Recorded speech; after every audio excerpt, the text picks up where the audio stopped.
எனக்கு அதை பற்றி கவலையே கிடையாது. உனக்கு வேணுமா? சரியா? உங்களுக்கு தேவையா? ரெண்டா போன ஒரு தலையை கூட நான் ஒன்றா சேர்த்து வைக்கிறேன் ஜின் மூலியமா. சரியா? அது என்கிட்ட வா, நான் காட்டுறேன்.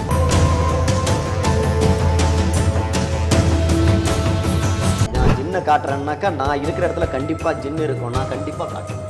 அப்போ இப்போ இங்கே ஜின் இருக்குன்னு நீங்கள் சொல்ல வரீங்களா? கண்டிப்பாக நீங்கள் ஒன்றா கூட கடவுளை காட்டுறேன்னு நாளைக்கு பின்ன வாங்கலாம். நான் அப்படி வாங்கவே மாட்டேன். ஏன்னா எனக்கு என் ஜின் மேலே முழு நம்பிக்கை உண்டு.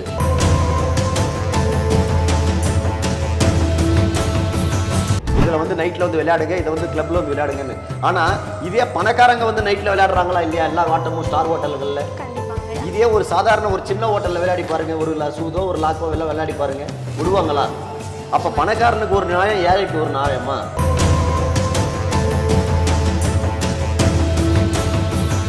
இப்போ ஒரு பிஸ்னஸ் பண்ணுறாங்க, நல்ல லெவலில் பண்ணிகிட்டு இருக்காங்க, திடீர்னு வந்து அந்த பிஸ்னஸ் வந்து ரொம்ப லாஸ் ஆகிடுது. அந்த டைமிங்கில் வந்தால் உங்களால் அவங்கள பழைய நிலைமைக்கோ இல்லை பழைய நிலைமையை விட மேலேயோ உங்களால் கொண்டு போக முடியுமாங்கய்யா?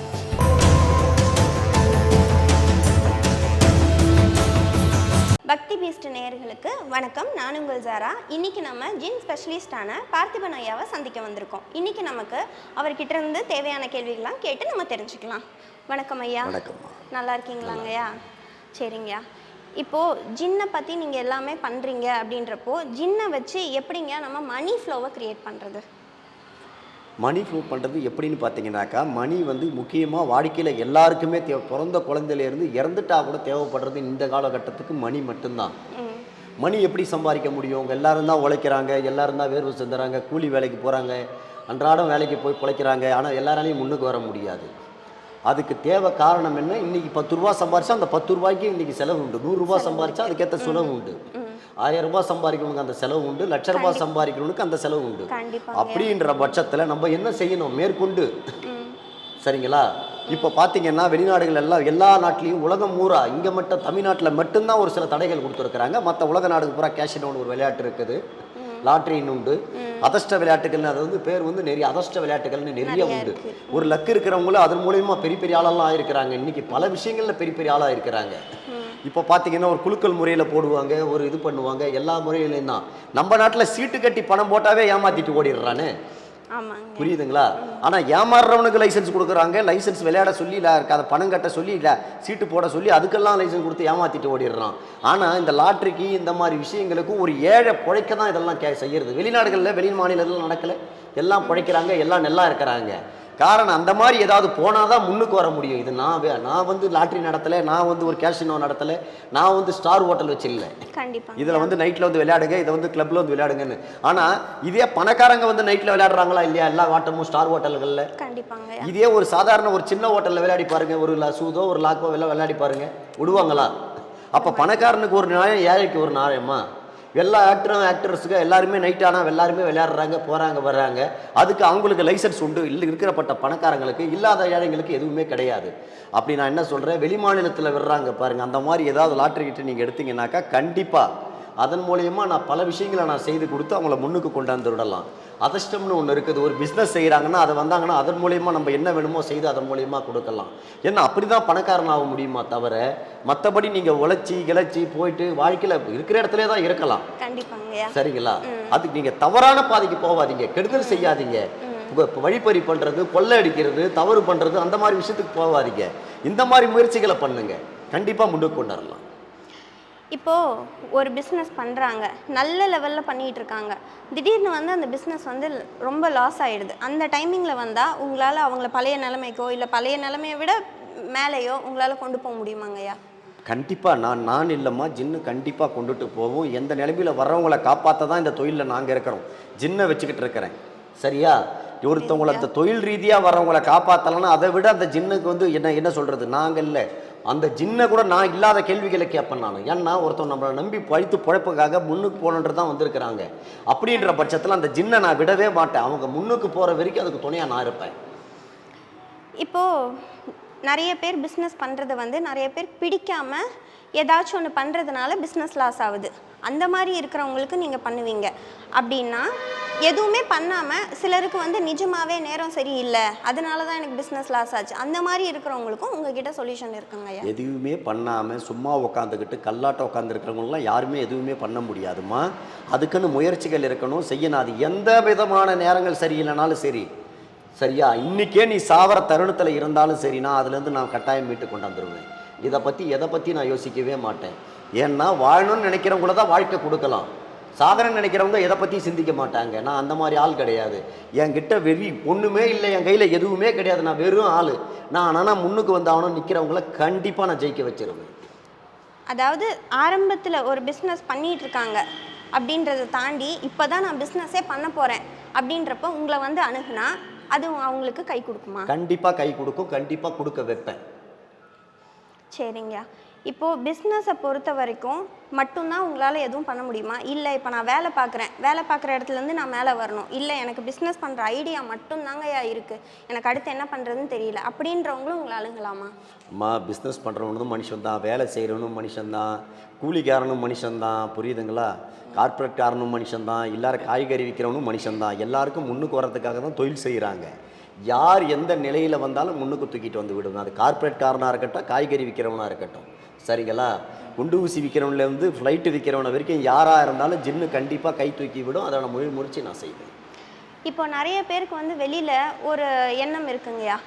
பாதி பேர் வந்து இதை நம்பினாலும் பாதி பேர் இல்லை இதை பொய்ங்கிறாங்க. அதை நீங்கள் எப்படி பார்க்குறீங்க? எனக்கு அதை பற்றி கவலையே கிடையாது. உனக்கு வேணுமா, சரியா, உங்களுக்கு தேவையா, ரெண்டாக போன ஒரு தலையை கூட நான் ஒன்றா சேர்த்து வைக்கிறேன் ஜின் மூலயமா, சரியா? அது என்கிட்ட வா, நான் காட்டுறேன், புரியுதா? தலையே தனியாக போனாலும் அதை ஒன்றா சேர்க்குறேன், ஜின்னை சேர்த்து வைக்கிறேன். உங்களுக்கு நெளிவடைஞ்சு கீழேயே வீழ்ந்தா கூட நான் அது எப்பேற்பட்ட தொழிலை நான் தூக்கி விடுறேன். கண்டிப்பாக அது என்னால் முடியும். இப்போது உலகத்தில் கடவுளால் கூட கண்ட்ரோல் பண்ண முடியாத ஜின்னை நான் கண்ட்ரோல் பண்ணுறேன் நீங்கள் சொல்கிறீங்க. அப்போ உங்களால் எங்களுக்காக இப்போ ஜின்னை காட்ட முடியுமாங்கய்யா? கண்டிப்பாக. நான் பூஜைகள் செய்யும்போது பல மீடியாக்களில் காட்டுறேன்னு சொல்கிற ஆள் கிடையாது, காட்டியே இருக்கிறேன். நீங்களும் வாங்க கலந்துக்குங்க. கண்டிப்பாக இதே சேனலுக்கு நான் கண்டிப்பாக நேரடியாக நான் காட்டுறேன், சரிங்களா? நான் ஜின்னை காட்டுறேன்னாக்கா நான் இருக்கிற இடத்துல கண்டிப்பாக ஜின்னு இருக்கும், நான் கண்டிப்பாக காட்டுவேன். அப்போ இப்போ இங்கே ஜின்னு இருக்குன்னு நீங்கள் சொல்ல வரீங்களா? கண்டிப்பாக. நீங்கள் ஒன்றா கூட கடவுளை காட்டுறேன்னு நாளைக்கு பின்ன வாங்கலாம், நான் அப்படி வாங்கவே மாட்டேன். ஏன்னா எனக்கு என் ஜின் மேலே முழு நம்பிக்கை உண்டு. கண்டிப்பாக நான் எங்கே இருந்தாலும் நான் என்ன சொன்னாலும் கண்டிப்பாக அது செய்யும். இப்போ எந்த ஒரு சூழ்நிலையிலையும் ஜின் வந்து உங்களை எதுவும் பண்ணாதுன்னு நீங்கள் நம்புறீங்க? கண்டிப்பாக. எது வேணாலும் பண்ணாதுன்னு இல்லை, தவறு பண்ணால் தண்டிக்கும், யாராக இருந்தாலும் தண்டிக்கும். நம்ம வீட்டில் மனிதர்கள் போல் கடவுள் போல் கிடையாது. தாம் பிள்ளையாக இருந்தாலும் ஜின்னு தவறு பண்ணால் கண்டிப்பாக தண்டிக்கும். என்னையும் பல வழியில் தண்டிச்சிருக்குது. தெரியாமல் செய்த தவறுக்கே தெரிஞ்சு செய்தேன்னா கண்டிப்பாக அது என்னை விடாது, சரிங்களா? எப்பேற்பட்டவங்களாக இருந்தாலும் ஜின்னுக்கிட்டேருந்து தப்பிக்க முடியாது. இப்போது கஷ்டம் பிரச்சனை இல்லை, எனக்கு பண கஷ்டம் பண நெருக்கடி அப்படின்னு சொல்லி கோயிலுக்கு போகிறவங்களுக்கே சில விஷயம் ஸ்லோவாக தான் நடக்குதுன்றப்ப நீங்கள் எப்படி வந்து இதை என்னால் எது வேணால் என்னால் செய்ய முடியும், நீங்கள் எந்த நம்பிக்கையில் சொல்கிறீங்க? கண்டிப்பாக கோயிலுக்கு போகிற ஒரு சில பேருக்கு தான் நான் கஷ்டமாக இருக்குதா? இல்லை, எல்லாருக்கும் இருக்குது. அதுதான் நான் உங்ககிட்ட கேட்குறேன். கோயிலுக்கு போகிற ஒரு சிலருக்கு தான் கஷ்டங்கள் இருக்குதா? மற்றவங்களெல்லாம் நல்லா இருக்கிறாங்களா? சரிங்களா? எங்கேயும் எதுவுமே கிடையாதும்மா. ஆனால் அதே ஜின்னு நம்பி வழிபடுங்க. நான் கொடுக்குற ஒரு பொருளை வச்சு செய்யுங்க.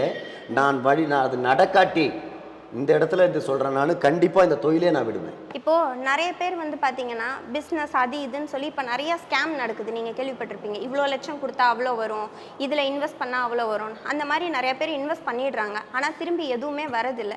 அந்த மாதிரி இருக்கிற பீப்புள் உங்ககிட்ட வந்தால் உங்ககிட்ட சொல்யூஷன் இருக்கு? கண்டிப்பாம்மா. உழைப்பால் உழைச்சி கஷ்டப்பட்டு நம்பிக்கை கொடுத்து அதை ஏமாத்துற எந்த வித பணமாக இருந்தாலும் இன்னை வரைக்கும் நிறைய இடத்துல அவங்க மட்டும் இல்லை, ஸ்கேம் மட்டும் நடக்கலை, எல்லா இடத்துலையும் மட்டும் கார்பரேட்காரங்க அங்கங்கே மட்டும் படல. இன்றைக்கி கூட பழகிறவனே ஏமாற்றிட்டு போகிறான். 10 லட்சம் நான் இதை பண்ணுறேன் அதை பண்ணுறேன்னு. ஒருத்தவன் யூஎஸ்லேருந்து 20 லட்ச ரூபா ஃப்ரெண்டுக்கு கொடுத்துருக்குறான், நான் இங்கே ஏதாவது இடம் வாங்கி போடுறேன் உன் பேரில் அதை செய்கிறேன். எல்லாமே இன்றைக்கி நிறைய இடத்துல கூட பழகிறவனை ஏமாத்துறான், உறவுக்காரனை தான் ஏமாத்துறான், எல்லாரும் தான் ஏமாத்துறான். உண்மையாலுமே பாதிக்கப்பட்டிருந்தால் கண்டிப்பாக அதை நான் மீட்டு தரும் ஜின். இப்போ நிறைய பேர் வந்துட்டு கடன் கொடுக்குறாங்க, கடன் கேட்குறாங்க. இப்போ நீங்கள் சொன்ன மாதிரி தான் உங்கள் கிளைண்ட் யாரோ நிறைய 20 லட்சம் கொடுத்தாங்க, 30 லட்சம் கொடுத்தாங்க. திருப்பி வாங்குறதுக்கு அவங்கக்கிட்ட இருக்கவே இருக்காது. இப்போ நான் தான் வாங்குறேன் அப்படின்னா என்கிட்ட ஃபுல்லாகவே ட்ரைன் அவுட் ஆகிடும். ஆனால் உங்கள் கிளைண்ட் வந்தாங்கன்னா ட்ரைன் அவுட் ஆனால் என்கிட்ட இருந்து உங்களால் அவங்களுக்கு சோர்ஸ் பண்ணி தர முடியுமா? இப்போ நான் தான் கொடுக்கணும் அவங்களுக்கு, சரியாம்மா? எப்படி இருந்தாலும் இல்லாதவங்க கிட்ட ஒன்றும் பண்ண முடியாதும்மா. அவங்க இருந்து கொடுக்க முடியலன்னாக்காதான் நம்ம அதை கண்டிப்பாக அதை எடுத்து தர முடியும். அவன் மறைச்சு வச்சிருந்தா கூட என்னால் எடுத்து தர முடியும். அவங்க இல்லைன்னு ஆமா, சொல்லி பொய்யா இல்லைன்னு சொன்னா கூட இருக்கிறவங்க வாங்கி அவங்க ஒரு கல்யாணம் காட்சி முடிச்சிட்டவங்க வாங்கி அவன் ஒரு இதில் விளையாடி தேவையில்லாத வேலையில் விட்டுட்டவன் அதெல்லாம் வர வைக்க வாய்ப்பே கிடையாது. சரியா?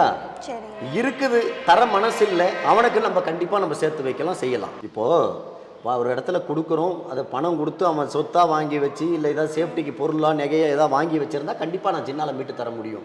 அவன் குடிச்சு அழிச்சியோ ஒரு கூத்தியா கிட்ட அழிச்சியோ இல்லை வேறு வழியில் கல்யாணம் காட்சின்னு ஏதாவது முடிச்சு வச்சுட்டு ஒன்றும் இல்லாத நிற்கிறவங்ககிட்ட எதனை வச்சு வாங்குவீங்க? வாங்க முடியாது. முடியாது. இல்லை நம்ம பொருள் இல்லாமல் அவனுக்கு பூர்வீக பொருள் சொத்தோ பத்தோ ஏதாவது இருந்தால் கண்டிப்பாக அவங்ககிட்ட இருந்து மீட்டு தரஞ்சிடும். அதாவது எந்த மாதிரி சூழ்நிலையில் தொலைச்சிட்டு உங்ககிட்ட வந்தாலும் நீங்கள் மீட்டு தரதுக்கு கேரண்டி. இப்போ நீங்கள் நிறைய பேருக்கு வந்து நான் நிறையா பண்ணியிருக்கேன் அப்படின்ற மாதிரி சொல்கிறீங்க. அப்படி ரொம்ப கஷ்டத்தில் இருந்த ஒருத்தங்களுக்கு நான் அவ்வளோ பெரிய பிரச்சனையில் இருந்தாங்க, அவ்வளோ கடனில் இருந்தாங்க, இன்றைக்கி வந்து அவங்க வேறு நிலமையில் இருக்காங்க, அப்படி உங்கள் லைஃப்பில் நீங்கள் பார்த்து ஏதாவது ஒரு விஷயம் சொல்லுங்கள். எல்லாருமே தான்மா இன்றைக்கி நிறைய கஷ்டத்தில் இருக்கிறாங்க. விவரம் தெரியாமல் நம்பிக்கையின் பேரில் கொடுத்துட்டு இல்லை இதை செய்தால் இந்த பிஸ்னஸ் செய்தால் இன்றைக்கி நடக்குமோன்ட்டு வெள்ளம் பணத்தை போட்டுட்டு இதோ ராணிப்பேட்டையிலேருந்து வந்தாங்க. எந்த தொழில் ஒரு டாடா ஏசி வாங்கி ஓட்டினாங்களாம், எல்லாமே நஷ்டம். கடை வச்சாங்க நஷ்டம். இப்போது எல்லா துறையிலேருந்தாம்மா கஷ்டம். ஒரு கடை வச்சாக்கா நஷ்டம், ஒரு வண்டி வாகனம் வாங்கினாங்க நஷ்டம், ஒரு படிக்க வச்சாலும் பையன் படிக்க மாட்டேன்றான். எல்லாம் ஏகப்பட்ட சிக்கல். இன்றைக்கி ஒரு குடும்பம் 2 குடும்பம் இல்லை, இன்றைக்கி வர்றது பூராவே எல்லாம் நல்லா இருந்தால் கடவுளே மதிக்க மாட்டாங்க. இப்போ எங்ககிட்ட வராங்கன்னா எல்லாம் கஷ்டத்தில் இருக்கிறவங்க மட்டும்தான் வராங்க. எல்லா நிலையும் தாண்டி போனவங்களை மட்டும்தான் இங்கே வராங்க. அது கூட என்ன முடிகிற தருவாயில் இருக்கும்போது தான் ஒன்றுமே இல்லாத வராங்க. வீடு கூட லோன் ஜப்தி, ஒரு 10 நாளில் லோன் ஜப்தியில் போயிடுன்னு வச்சுக்கோங்களேன். ஒன்றுமே கிடையாது, ரோட்டில் நிற்கிற ஸ்டேஜில் தான் வராங்க. அங்கே இருந்து ஜின்னால் மட்டும் அதை கண்டிப்பாக காப்பாற்றி மீட்டு தர முடியும், கண்டிப்பாக செய்வேன். அதாவது கடவுளை மீறின சக்தி தான் ஜின்னு நீங்கள் சொல்கிறீங்களா? கண்டிப்பாக கடவுளுக்கே அடங்காதுன்னு வெளியே அப்போ இல்லை, ஆதி காலத்துலேருந்து சொல்கிறாங்களா இல்லையா? அப்போ உங்களுக்கு வந்து ஜின் மேலே தான் அதிக நம்பிக்கை, கடவுளை காட்டிலும் உங்களுக்கு ஜின் மேலே எனக்கு தான் ஜின் தாம்மா. சரியா? இப்போ மக்களுக்கு இருந்த நிறைய கேள்விக்கு நீங்கள் நிறைய பதில் சொல்லி எல்லாருக்குமே கிளியர் ஆகிருக்கும். இப்போ இங்கே கேட்ட எல்லாருமே கஷ்டம்னு உங்களை தேடி நிறைய பேர் வருவாங்கய்யா. அந்தளவுக்கு நீங்கள் வந்து தெளிவாக எல்லாருக்குமே பதில் சொல்லியிருக்கீங்க. ரொம்ப நன்றிங்கய்யா. வாரா கடனும் நம்ம ஐயா வாங்கி தருவேன்னு சொல்லியிருக்காங்க. ஸோ யாருக்கு என்ன பிரச்சனை இருந்தாலும் நீங்கள் ஐயாவை வந்து அணுகலாம். அடுத்த நிகழ்ச்சியில் உங்களை சந்திக்கும் வரை உங்களிடமிருந்து விடைபெறுவது உங்கள் ஜாரா.